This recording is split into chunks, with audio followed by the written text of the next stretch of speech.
C'est la 3e édition du Médiadé en bon français, qu'on est content de l'organiser. La Ligue Magnus est un des sujets importants du hockey français et se structure au fur et à mesure. On est très content que vous soyez là. Et comme d'habitude, on va faire une partie conférence de presse où on va un peu dérouler un certain nombre de sujets. Et puis ensuite, bien sûr, les clubs sont venus donc avec chacun, le capitaine, le coach, et soit le directeur général, soit le président ou les deux, et seront à votre disposition. Et puis bien sûr, les gens qui sont sur l'estrade seront également à votre disposition pour répondre à vos questions si besoin. Et pour commencer, on va d'abord lancer un petit film de présentation de la saison 24-25. Je ne vois pas l'écran, mais ça ne devrait pas tarder. Il y a de la place devant, messieurs, dames. Pour une mauvaise derrière. Il y en a qui se cachent. Je vais chanter en attendant. Si ça dure plus de 3 minutes, fais-moi signe, je chante.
Très bien, et j'espère que ça donne le tempo de la saison. Et puis du coup, je vais passer la parole à Pierre Girbeau, donc le président de la fédération. Merci, monsieur le directeur général. C'est comme ça. Voilà. Bonjour à toutes et à tous. Comme disait Eric, alors d'habitude on fait ça traditionnellement à Bercy, mais ils avaient une petite finale olympique de parabasket hier. Je m'arrête 5 secondes sur des JO incroyables. Je pense que ce qui aura plus marqué les sportifs qu'on est, c'est l'engouement du public, sachant qu'on est français et qu'on a passé notre temps à râler sur on ne pouvait pas se balader, ça va être terrible, ça va être une catastrophe. Et je pense que si on pouvait avoir acquis un tout petit peu d'ADN d'intérêt pour le sport et de porter à la fois le sport traditionnel, et quand on voit l'engouement qu'il y a eu pour le parasport, dont on a la délégation hockey sur glace sur le para-hockey, donc en espérant que ça continue, que ça se porte comme ça s'est porté après 2012 en Angleterre. Donc juste s'arrêter là-dessus, parce que c'est important, vu qu'on a l'immense chance maintenant d'avoir obtenu l'organisation des Jeux Olympiques de 2030, à condition que M. Barnier signe bien sûr la garantie de l'État dans les jours qui viennent, maintenant qu'on a un Premier ministre qui a organisé les Jeux Olympiques de 92, donc ça devrait bien se passer. Mais en tout cas, c'était un moment important, je pense, pour l'ADN du sport français. Non seulement on a performé, donc ce qui est bien, ce qui a prouvé que l'Agence nationale du sport et l'alentour de M. Nesta avaient marché. Maintenant, il ne faut pas se cacher, il ne faut pas que ça retombe comme un soufflet par rapport aux problématiques qu'il y a alentour de la politique française. Pour faire un tout petit point sur la saison qui vient de se passer, que ce soit dans le championnat jeune, dans les différentes divisions, mais surtout sur notre Ligue Magnus, la chose que je retiens le plus, c'est la mission d'intérêt général. Je pense qu'il y a eu un cap de maturité de passer dans l'ensemble des clubs professionnels pour porter et réfléchir à la structuration et passer, et ça s'est super bien passé en termes de collaboration. Donc, je voulais m'arrêter et remercier tous les acteurs de cette Magnus. Je pense qu'il y a l'ensemble des membres de la commission Magnus qui gère cette ligue professionnelle qui ont beaucoup œuvré dans ce sens. À savoir, c'est toujours compliqué pour des gens qui représentent des clubs d'être dans l'intérêt général. On a vu vraiment un enthousiasme et une véritable volonté d'avancer. Encore une fois, alors on avait déjà battu le record, ce qui nous avait surpris dans un post-Covid. En 23-24, on a passé un nouveau record de fréquentation. En termes de fréquentation, on est le deuxième sport en salle après le basket. En termes de fréquentation, ce qui encore une fois est un très bon message, et ça prouve encore une fois que nos clubs professionnels et clubs de Magnus non seulement sont performants sur la glace, mais encore une fois en termes de compréhension du client, en termes de motiver leurs spectateurs et leurs fans, font un job exceptionnel. Donc ça, c'est un petit peu sur la Magnus. Sur la fédération, encore une fois, on a lancé notre évolution en 2022. Ça va être la première année que nos championnats jeunes se réinventent, à la fois pour redonner de la valeur à nos championnats amateurs, mais aussi pour avoir des championnats structure pour porter la haute performance de nos jeunes pour répondre aux échéances qui vont arriver. La réforme de l'arbitrage, là aussi, s'est lancée l'année dernière et on espère vraiment que ça porte ses fruits. Et enfin et surtout, Eric va y revenir longuement, mais on a un nouveau partenariat en termes de médias où là aussi on a d'énormes attentes et d'espoir que ça nous fasse passer un cap. Donc en parallèle, nous avons beaucoup œuvré, encore une fois, pour 2030 sous l'égide de David Lapartien, qui a été extraordinaire pour nous obtenir les Jeux Olympiques de 2030. Mais on a été acteurs et on essaie toujours de porter notre pierre à l'édifice. Bien sûr, 2028, où monsieur le directeur général a porté le projet depuis qu'il m'a persuadé de se refaire un truc tout seul. Et on espère, alors on ne peut pas dire qu'on espère, parce que ça voudrait dire que le désastre humanitaire en Ukraine se continue, mais en tout cas, on a essayé de faire tout ce qu'il fallait pour se qualifier pour les JO de 2026, et on aura la réponse en février, mais effectivement, comme on l'a dit à plusieurs reprises, ça sera un cercle parfait en termes d'événements pour changer un petit peu la dynamique du hockey français, que ce soit en exposition médiatique, en modèle économique, qui seraient les JO de 2026 à Milan, 2028 à Paris et à Lyon, et bien sûr les JO de 2030 dans les Alpes françaises. Donc ça, c'est des choses extrêmement importantes pour, encore une fois, porter notre sport vers un nouveau niveau. Et enfin, dernier sujet, qui est notre troisième pilier stratégique, qui sont tous les aspects environnementaux. On a fait les assises des patinoires, on avance beaucoup sur ce sujet-là. Les deux patinoires nouvelles qui vont sortir, que sont la patinoire de Chamonix et la patinoire olympique de Nice, se devront être, si ce n'est à carbone zéro, en tout cas extrêmement vertueuses. Et grâce à notre partenariat, parce que c'est bien d'avoir des partenaires économiques, mais surtout des partenaires qui ont la même vision stratégique que nous. Grégory va vous parler d'un nouveau partenariat où on se veut d'être exemplaire, et non seulement dans l'ensemble du hockey français, mais aussi dans le hockey professionnel. Donc avancer vers des labels, avancer vers des patinoires qui se doivent maintenant d'être vertueuses. Donc l'objectif final, il est qu'il n'y ait plus une patinoire, qu'elle soit de fonds publics ou de fonds privés, qui se construisent sans être carbone zéro ou vertueuse. Donc on va reparler de tout ça, mais c'était surtout pour vous dire qu'on a beaucoup d'attentes sur cette nouvelle saison 24-25 et qu'on espère que à la fois le sport, on a eu des playoffs absolument incroyables l'année dernière, et il y a eu un véritable engouement non seulement du public, mais je pense que la qualité de notre hockey a été reconnue un peu partout en Europe. On voit aussi, même si la marche est surtout sur la nouvelle formule de CHL, mais on l'a vu, on était avec Eric hier soir à Rouen, où le match contre Trinec, où l'équipe de Rouen mène 3-1 face à l'équipe championne de Tchéquie. Encore une fois, la qualité du hockey français commence à être de plus en plus reconnue, et le fait qu'on se qualifie aussi pour des grands événements va aider. Voilà, monsieur le directeur général, pour introduire la saison. Alors, on le disait, la Ligue Magnus est un des piliers importants de la stratégie de la fédération. Je crois qu'il est important de vous dire qu'on essaye, avec les 12 clubs, de travailler ensemble dans le même esprit d'une ligue. Donc on essaye de réfléchir avec les clubs à chaque fois de ce que ferait une ligue. On travaille comme si la ligue était indépendante. On a un projet qui a été annoncé de structuration de la ligue et des clubs pour arriver un jour à mettre en place cette indépendance à partir du moment où les prérequis seront en place.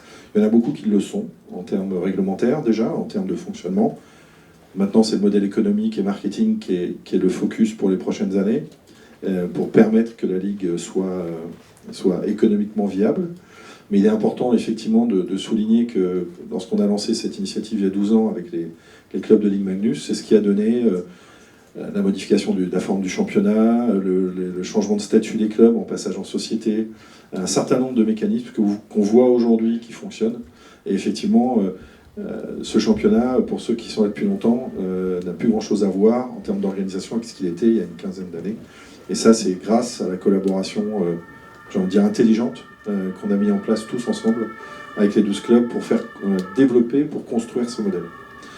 Et ce modèle, il ne peut pas se développer si on n'a pas des partenaires qui nous y aident, oui, c'est ça, c'est français, je parle français, financièrement, mais aussi sur d'autres mécanismes. Et donc, on est très heureux que Synerglace, le Nehmer en français, le partenaire principal de la Ligue Magnus, nous accompagne à nouveau pour les 2 prochaines saisons, 24-25, 25-26, et viennent aussi avec des idées innovantes. Et je vais laisser Grégory en parler, mais c'est vraiment l'esprit d'un partenariat, c'est-à-dire il n'est pas seulement financier, mais il est aussi d'un travail commun de comment faire grandir notre sport, comment le structurer. Et vous allez voir que dans ce cadre-là, avec Synerglace, mais aussi avec Sportway, on a vraiment la chance d'avoir des partenaires qui sont dans le même état d'esprit. Et donc, si tu peux passer ton micro à Grégory, je vais te laisser la parole pour expliquer d'abord pourquoi Synerglace s'est réengagé pour les 2 prochaines saisons, et puis bien sûr de présenter cette initiative que tu nous as proposée il y a quelques semaines maintenant. Bonjour à tous. Donc, Synerglace, cette année, va fêter ses 25 ans. Et puis, on sent qu'il y a une dynamique qui est super intéressante autour des sports de glace. Pierre-Yves va parler de la patinoire virtueuse avec la patinoire zéro carbone, les championnats du monde de 2028, les Jeux Olympiques. Donc tout ça est vraiment super intéressant pour la dynamique de la patinoire et du monde de la glace. Donc à la suite de ça, on a naturellement décidé de renouveler le partenariat avec la Fédération française de hockey, mais aussi avec la Synerglace Ligue Magnus, donc pour une durée de 2 ans. Mais il nous manquait quand même un petit maillon à la chaîne, c'est-à-dire qu'on voulait s'engager plus d'un point de vue sociétal et environnemental. On ne savait pas trop comment au début. Et en fait, c'est parti d'une rencontre avec donc Julien Pierre à côté de moi. C'est parti d'une rencontre et de valeurs un peu communes, des valeurs qui sont représentées par le hockey sur glace, des valeurs que nous, on aimerait véhiculer, et qu'on essaye de véhiculer en interne avec Synerglace. Mais là, on a la chance d'avoir 12 clubs qui potentiellement peuvent délivrer un message qui est fort et qui est exemplaire. Et donc on a décidé de se rapprocher avec Julien et de travailler sur la labellisation de l'ensemble des clubs de Synerglace Ligue Magnus d'un point de vue environnemental et sociétal. Et avec Synerglace, on a décidé de porter ce projet en tripartite et de le financer. Et donc je laisse Julien présenter un petit peu la démarche et en quoi ça consiste et comment on pourra avancer ensemble. Par contre, une chose est sûre, c'est que le sport véhicule des belles choses et que là, on a la possibilité de faire quelque chose d'unique, d'exemplaire et surtout tous ensemble. Bonjour à toutes et à tous. Tout d'abord, je suis ravi d'être présent. J'ai vécu quelques médiadets, mais au rugby, j'ai joué longtemps au rugby, donc j'en ai connu quelques-uns. Je vous avoue, je suis content de ne pas retourner sur un terrain ou encore moins sur la glace. Donc je souhaite déjà une bonne saison à l'ensemble des équipes et l'ensemble des joueurs ou capitaines qui sont présents. Et ravi d'être présent également aujourd'hui, Monsieur le Président, Monsieur le Directeur Général. Merci de l'invitation. Grégory, en effet, on s'est rencontrés et sur des valeurs communes, on a vite échangé. Et Grégory a décidé d'engager l'ensemble de la Ligue et des 12 clubs et de pouvoir porter ce projet financièrement pour engager les 12 clubs dans une démarche de labellisation. Moi, après ma carrière de rugby, on a créé Fair Play for Planet, qui est le premier label éco-responsable des clubs et de toutes les structures sportives, clubs, événements, établissements sportifs. On fête nos 4 ans. Et aujourd'hui, on peut annoncer que c'est la première ligue professionnelle au monde qui engage l'ensemble de ces clubs dans une démarche vertueuse. Donc je trouve que le message est extrêmement fort. Monsieur le Président, vous avez parlé de Paris 2024. Je crois que déjà que la Ligue Magnus s'engage complètement dans l'héritage de ces Jeux. Et avec vous, évidemment les clubs, nous on sera présents à vos côtés pour vous accompagner, pour faciliter évidemment la tâche au maximum. Je ne vais pas rentrer dans les détails de comment fonctionne le label, parce que je pense qu'on n'est pas forcément là pour ça, et on aura d'autres réunions plus tard. Mais voilà, je trouve que voilà, la Ligue Magnus aujourd'hui envoie un message extrêmement fort, extrêmement puissant, sur des valeurs communes en effet, et on est très fiers d'être à vos côtés sur les 2 prochaines années. Merci. Il faut signaler que le club de Grenoble avait déjà lancé cette initiative avec toi, avec Fair Play for Planet. Et effectivement, on trouve que quand Grégory nous a présenté l'idée que c'était une démarche responsable et innovante, et qu'une ligue, qu'un championnat, que des clubs de hockey on est un sport en développement, on va dire ça. On n'est pas une ligue majeure aujourd'hui en France, même si, on l'a dit tout à l'heure, en termes d'audience et de spectateurs, pour la première fois de l'histoire, la Ligue Magnus est devenue le 2e sport en salle. Mais on sait qu'on a encore du développement devant nous. Mais on a trouvé avec Pierre-Yves que cette proposition pouvait être, en dehors du côté responsable, elle était aussi une marche importante dans la structuration de notre sport. Et donc merci à Synerglass de nous avoir fait la proposition de porter ce financement, parce que c'est pas anodin, c'est un engagement important. Et donc on va commencer les travaux bientôt, on va travailler avec les clubs pour dérouler cette démarche. Et Grégory et Julien seront à votre disposition après si vous avez besoin d'éclairage plus précis sur ces éléments. Et l'autre nouveauté importante pour nous dans la saison passée et cette saison, donc c'est ce nouveau partenariat média. On avait annoncé l'année dernière le lancement d'une démarche structurée et structurante, on va dire d'une consultation. On s'est adjoint les services d'Arnaud Simon, que je vois là-bas,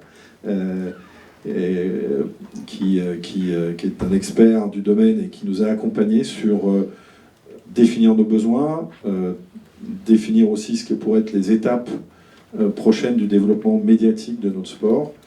Et on est heureux, suite à cette procédure, d'avoir, où il y a eu beaucoup de réponses, alors parfois des réponses sur certains éléments, pas d'autres. Vous avez peut-être vu la consultation, elle était sur différents sujets, mais on a retenu tous ensemble, avec les clubs de Ligue Magnus, avec les dirigeants de la fédération, sur les conseils d'Arnaud, on a retenu donc la société Sportway, qui est là aujourd'hui, et je vais appeler Martin Engelund pour venir nous rejoindre. Alors il parle anglais, donc il ne va pas parler en suédois, il va parler en anglais. Guillaume, qui travaille aussi pour Sportway, va traduire, mais on est content d'avoir, vous avez peut-être vu déjà des images de la production Sportway pour la Magnus, et donc pour Magnus.tv. Il y a également une plateforme qu'on appelle Hockey France TV pour les autres divisions et le hockey amateur également. Mais on est content vraiment d'avoir trouvé un partenaire qui sait vraiment de quoi il parle. C'est des gens qui produisent beaucoup de hockey sur glace. Et puis surtout, on a trouvé une vraie démarche de partenariat, un peu de la même façon dont ce qu'on disait tout de suite avec Synerglass. Au-delà du côté business, il y a une vraie volonté de mettre en place, au fur et à mesure, parce qu'il n'y a pas de miracle non plus, mais au fur et à mesure de mettre en place des outils pour développer notre sport et développer la ligue et les clubs. Et donc, je vais laisser la parole à Martine pour présenter les choses. Et vous avez vu, donc, il y a des plateformes qui existent, mais il y a déjà donc également un premier partenariat qui se met en place et dont Martine va pouvoir parler, puisque on a la chance d'avoir finalisé un accord avec les antennes de BFM. Je ne sais pas où est Gaëlle, elle doit être là. Elle est là, pardon. D'avoir BFM. Et donc, on aura une multidiffusion de matchs de la Synerglass Ligue Magnus, non seulement sur la plateforme, mais aussi sur les antennes régionales de BFM. Et c'est vraiment dans l'esprit de mettre en place une base, une base de meilleure qualité de production et d'aller chercher une exposition au fur et à mesure meilleure pour notre championnat, pour les clubs, pour valoriser non seulement la pratique de notre sport, mais aussi les clubs, et puis clairement aussi pour développer à terme le côté business et donner plus de valeur à la Ligue, aux clubs et à leurs différents partenaires. Martine, the floor is yours. Ah non, en français, je ne vais pas traduire. Thank you. Thank you very much for having us. It is a tremendous honor to be here and starting to work together with the Magnus and the Federation as such. And it's not only for us the opportunity to work here in France, but really ice hockey is part of our pedigree, what we come from, working with multiple associations across Europe. Merci à tous d'être là. On est assez honorés, c'est le mot qu'il a utilisé, honorés d'être ici, de faire partie donc du coup du hockey en France. Le hockey fait partie de notre ADN, puisqu'on est déjà présent dans certains pays, notamment la Suède, Finlande, Norvège, République tchèque. And it wouldn't be without the big support from the clubs. All the Magnus clubs have supported us tremendously during the summer. It's been a busy summer for us, stepping into this partnership. We have had an aim to increase the quality of the production, which means that we have installed a lot of new equipment in all the Magnus facilities. And that during a busy summer, specifically busy in France and Paris, with what's been going on the sporting side. So I must start by saying a big thank you to the clubs and your accommodation for stepping up and always making yourself available when we have had to knock on your door and still are to make the final preparations of the upcoming season. Merci beaucoup. Grâce à vous, on n'a pas eu de vacances.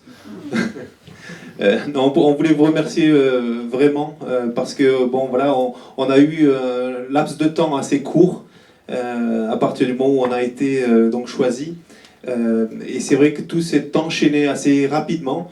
Donc ça nous a pas permis, on va dire ça nous a permis de vous rencontrer très rapidement et d'avoir pu justement de votre disponibilité a été très appréciée parce que sans vous, on n'aurait pas pu faire tout ça, et on va dire dans ce laps de temps assez court, nous sommes toujours en train de faire des installations, mais voilà, on voulait vous remercier pour votre disponibilité qui a été tout au long de l'été. Voilà.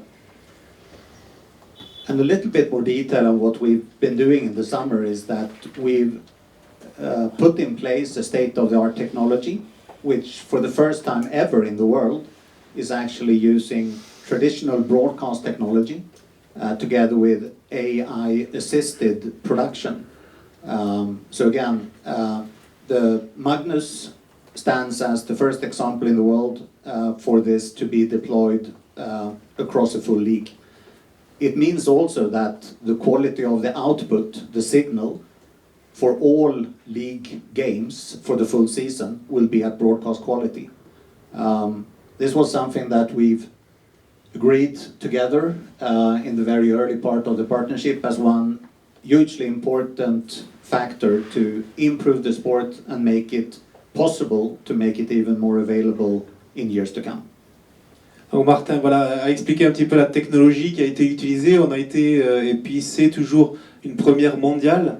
Donc la technologie de l'intelligence artificielle existe, mais elle n'avait jamais été combinée avec un opérateur qui lui est dans des studios et puis qui fait directement la production du match, donc qui est derrière. 50,000 people who have made themselves ready to become subscribers for the service when now the season starts. That is a strong indication that we are on the right path with what we've put in place, and we are fairly confident that we will have a season coming up with record numbers on the subscriber side. Donc nous avons, vous l'aurez sûrement vu, donc la Magnus TV et l'autre plateforme, donc hockeyfrance.tv. Sur ces deux plateformes, nous avons combiné donc 20 000 personnes qui se sont enregistrées à ces deux plateformes, et nous espérons voilà, encore une augmentation de ces chiffres au fil des semaines à venir. And as I know that Eric mentioned, even though I'm not that fluent in French yet, we have also successfully entered into a partnership with BFM. Very happy for that, which makes it possible for us to even broaden the distribution of the sport. One should see that as yet another step, and we hope that there will be more of those in the next weeks or months to come, where we all work to make the sport more available in order to grow the interest and grow the fan base. It's the sport on my heart, and I will be very much enjoying working together with these guys for many years to come. Donc, nous sommes très heureux de cet accord avec BFM. Nous sommes vraiment au service du sport. Nous voulons vraiment développer l'activité autour du hockey et puis promouvoir ce sport en France. C'est pour ça que pour nous, tous les accords tels qu'ils sont très intéressants, et nous espérons développer encore plus dans le futur. Ça n'a pas été mentionné, mais il y a d'autres discussions en cours avec d'autres médias. Donc l'idée, c'est quand même de continuer à développer notre sport et de le rendre de plus en plus visible. À la fin de ce petit exercice, on prendra des questions générales, pas des questions de coach. Et puis après, vous pourrez poser les questions individuellement à chacun. Pour finir, comme traditionnellement, on demande au club champion, qui nous a ramené la coupe un petit peu abîmée quand même, de prendre la parole, parce que l'idée quand même, c'est que c'est le sport on est là pour le sport, et c'est pour ça aussi que les capitaines et les coachs des équipes sont là.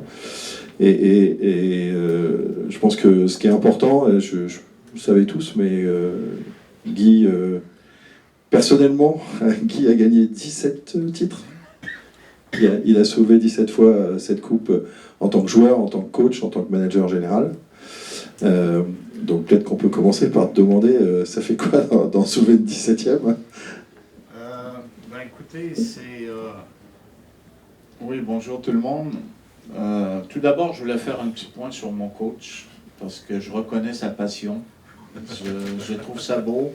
Et je suis d'autant plus, je vais vous le dire à vous tous, je suis d'autant plus admiratif de mon staff de coach, puisque cette coupe qu'ils ont ramenée avec leur équipe l'année dernière, la 17e à Rouen, ils l'ont fait aussi avec des Perret, des Hervé, des Concalves, des Cantagallo, plein de jeunes joueurs d'une vingtaine d'années sur la glace. Et pas des gars qui étaient assis au bout du banc, des gars qui jouaient 17-18 minutes par match. Et ça, j'ai beaucoup d'admiration, parce que moi, je suis de l'ancienne génération où on pouvait se permettre de finir des tiers-temps à 2 blocs, des matchs à 2 blocs. Eux, tout le monde joue, ça fait partie d'une cylindrée, d'une machine. Et ils ont ces jeunes-là qui ont des responsabilités dans des moments importants, dans des fins de match, dans des fins de tiers-temps. Ils n'hésitent pas, mes coachs Fab et Anthony Guttig n'hésitent pas à leur donner ces responsabilités-là. Et ce qui fait qu'on fait du développement. Et je vais tous les ans au championnat du monde. J'ai connu des années, je ne veux pas être trop nostalgique, mais j'ai connu des années où sincèrement on ne touchait pas trop le palais, où on n'arrivait pas à créer de choses. On faisait juste supplier que notre gardien soit hyper chaud pour espérer gagner un match 1-0. Alors que là, sincèrement, on crée des choses. Le hockey français évolue. Sincèrement, je pense qu'on a un produit qui est top. Un produit qui plaît aux sportifs, aux non-sportifs, aux masculins, féminins, aux jeunes plus âgés. Il suffit juste d'amener les gens une première fois dans la patinoire, Et c'est très très rare que les remarques seront négatives. Je ne vous dis pas qu'ils vont acheter le bonnet, l'écharpe tout de suite, mais ils reviendront toujours avec un grand plaisir. Ils vont en parler autour d'eux. Et je pense qu'on est dans une très belle dynamique. C'est pas facile de prendre la parole en dernier parce que tout a été dit et je suis en accord en plus. S'il y a un qui avait dit une bêtise ou je n'étais pas d'accord, ça m'aurait fait plaisir, ça m'aurait donné de l'argumentation. Mais je suis en accord avec tout ce qui a été dit. Pour revenir au truc principal, c'est ça. Cette évolution-là a fait que, pour être honnête, j'ai connu des années où certains matchs, j'arrivais à la patinoire, j'avais zéro stress. Parce que je me disais, je ne sais pas comment on peut perdre. D'ailleurs, il fut une époque où je vendais des soirées VIP ponctuelles, où je disais à mes clients avant le match, si on perd, je vous rembourse votre soirée. Je peux vous garantir que j'ai fini de faire le malin comme ça depuis des années, parce qu'il n'y a plus de match facile. Tout le monde peut battre tout le monde. Le championnat est vachement homogène. On l'a vu d'ailleurs dans les playoffs de l'année dernière. On s'est retrouvé avec des équipes comme Bordeaux, Angers, qui ont fait, pas Angers, Cergy, qui ont fait des parcours qui étaient, entre guillemets, en début de saison, qui n'étaient pas prévus. Eh ben, ça veut dire qu'on a un championnat qui est homogène. Et je trouve que pour la qualité du spectacle, notre sport, je trouve que c'est très bien. Donc, c'est un petit peu ce que j'avais à dire. Je ne sais pas si c'était ça la question. Parce que tu m'avais posé une question au départ. Oui, c'était ça. C'était ça, bon. Ouais, et puis, il y a quand même un élément important, c'est que dans un an, tu prends ta retraite. Oui, oui. Donc ça va être ta dernière saison en tant que manager général du club de Rouen. Donc, quels sont les objectifs de cette année pour ta dernière année et la dernière année de ton président également, Thierry Chex? Ouais, on a toujours, vous connaissez Thierry, Thierry qui est un peu plus discret, mais je reste persuadé que c'est la chose la plus importante dans une organisation, c'est la tête dirigeante. Lui donne le cap, et puis nous, derrière, on travaille, puis on va dans la ligne directrice. Même s'il est effacé, c'est le gars le plus important. Et je pense que dans tous vos clubs, d'avoir quelqu'un qui soit là-haut, qui dirige ça, c'est primordial pour notre développement.